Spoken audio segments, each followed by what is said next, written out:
Bueno, estamos en el consultorio de salud mental Morón, estamos en el año 2023. Lo que nos planteamos hoy, este año, es trabajar sobre la angustia de Freud a Lacan. Entonces, bueno, estamos repasando inhibición, síntoma y angustia, el capítulo 1, que es sobre las inhibiciones.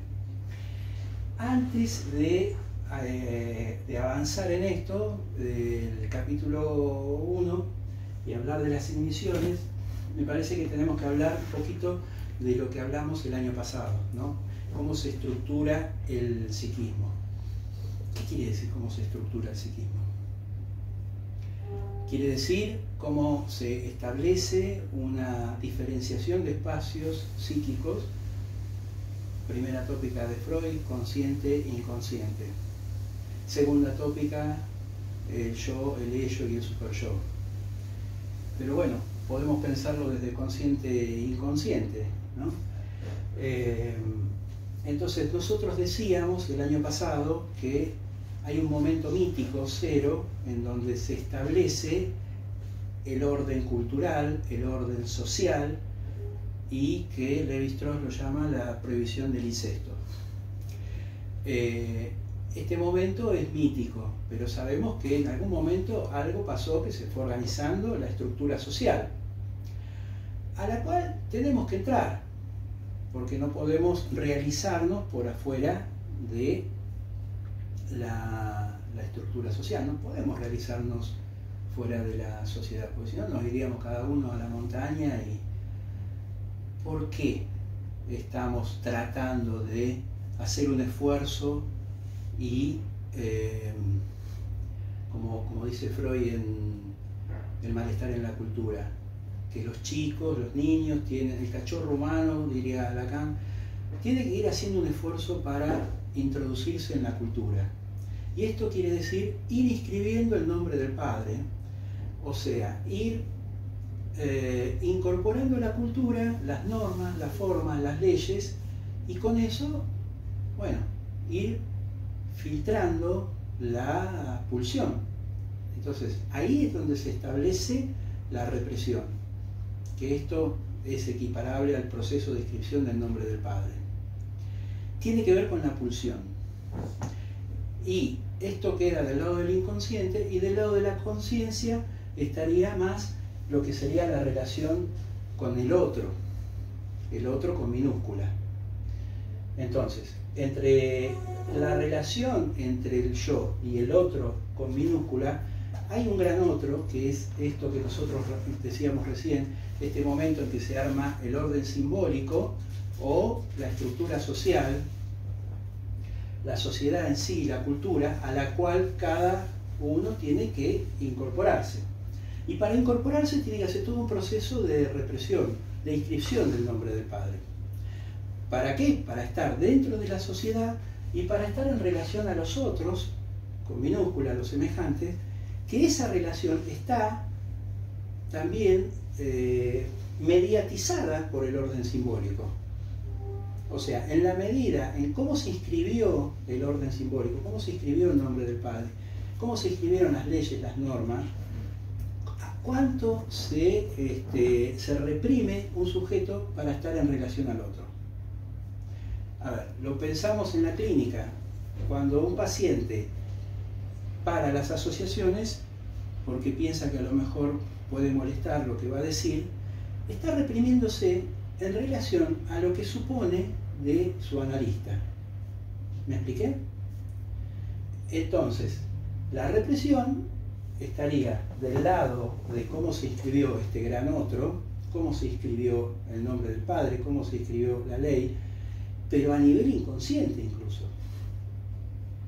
Entonces, se reprime. ¿Se acuerdan que veíamos la locomoción está filtrada por la represión? ¿Se acuerdan que lo veíamos cuando vimos un artículo sobre,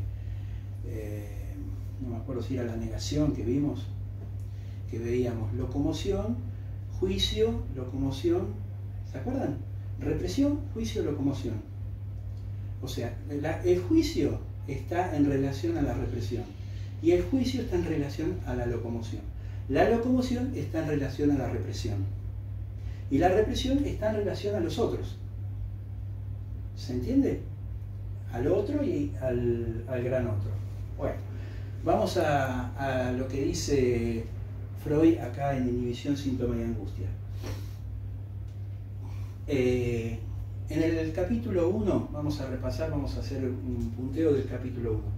La inhibición, dice Freud, no llega a ser un síntoma, porque el síntoma es otro tipo de alteración, y la inhibición afecta, disminuye, altera, ¿qué cosa? Las funciones del yo.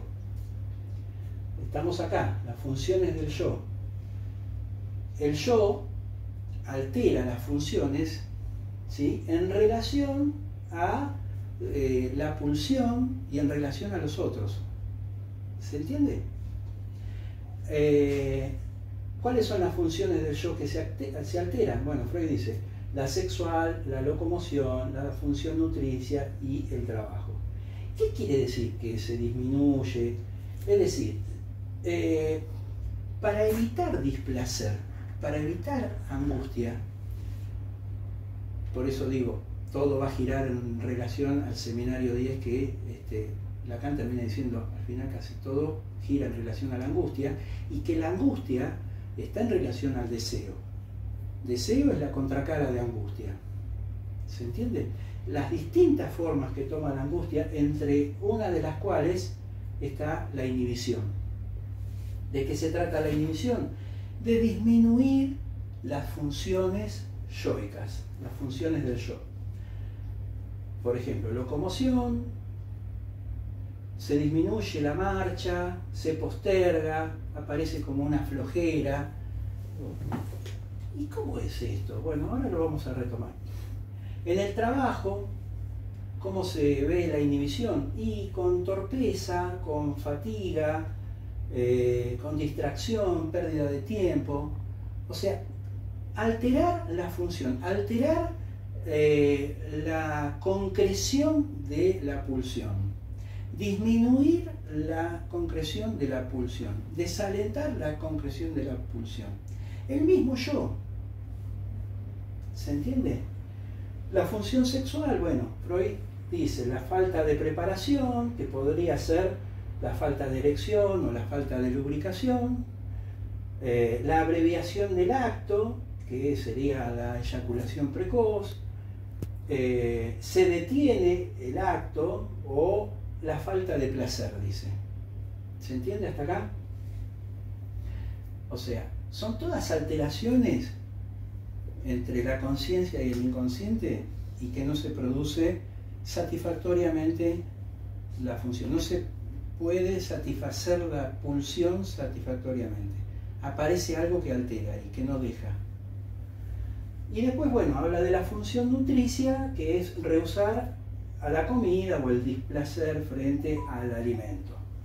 Entonces, ¿por qué, dice Freud, por qué se produciría una disminución de la función? A ver, ¿quieren decir algo ustedes? ¿Se les ocurre algo?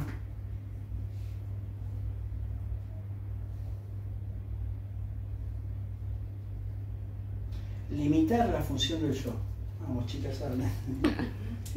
Dice Freud, el yo renuncia a estas funciones que le competen a fin de no verse precisado a emprender una nueva represión, a fin de evitar un conflicto con el ello. Después dice, el yo no tiene permitido hacer esas cosas porque le proporcionarían provecho y éxito que el severo superyo le ha denegado. Entonces, el yo renuncia a esas operaciones a fin de no entrar en conflicto con el superyo. ¿Se entiende esto? ¿Por qué se produciría un conflicto? ¿Por qué concretar una pulsión produciría un conflicto? ¿Por qué es necesario que la represión actúe ahí y se produce la inhibición, que es desalentar la concreción? ¿Por qué?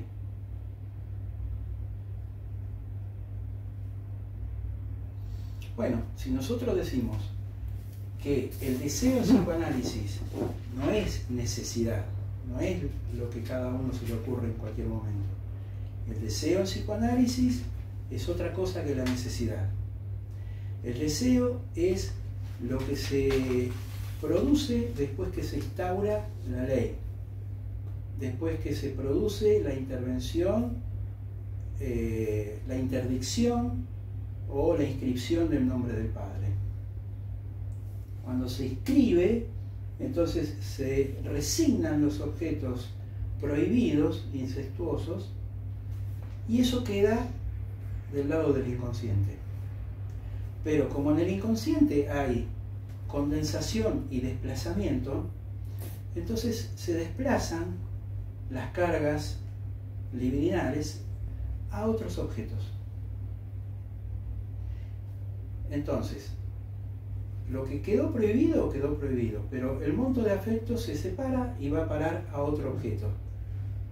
¿Qué dice Freud? Dice, nosotros le pedimos a los pacientes que asocien porque las asociaciones están en relación a lo reprimido. Un poco más de disfraz hace que esa idea pase a la conciencia, pero está relacionada con aquello prohibido. Entonces la estrategia es ir disfrazando, ir transformando, disfrazando sería mejor la palabra, para que eso se pueda pasar a la conciencia y se pueda llevar a cabo. ¿Se entiende hasta ahí? Pero entonces, todo deseo, producto de la instauración de la ley, que no es el deseo igual a necesidad, todo deseo, producto de la instauración de la ley, todo deseo está en relación con aquello prohibido. El deseo en psicoanálisis está muy relacionado con la ley. Es más, Lacan llega a decir que el deseo es ley. Es la ley de salir a desear. Pero, volvemos al comienzo, todo esto se origina con algo reprimido al principio, resignado, y que eso se relaciona con otros objetos. ¿Se entiende? Entonces, cuando se intenta llevar a cabo una pulsión, ¿por qué podría producir angustia? Porque de alguna manera está relacionado con aquello reprimido. Y si nosotros hacemos algo prohibido, vamos a entrar en conflicto con los otros. Entonces salvamos a los otros, con los cuales nos podemos realizar, y esto lo dice Lacan, ponemos a salvo al otro.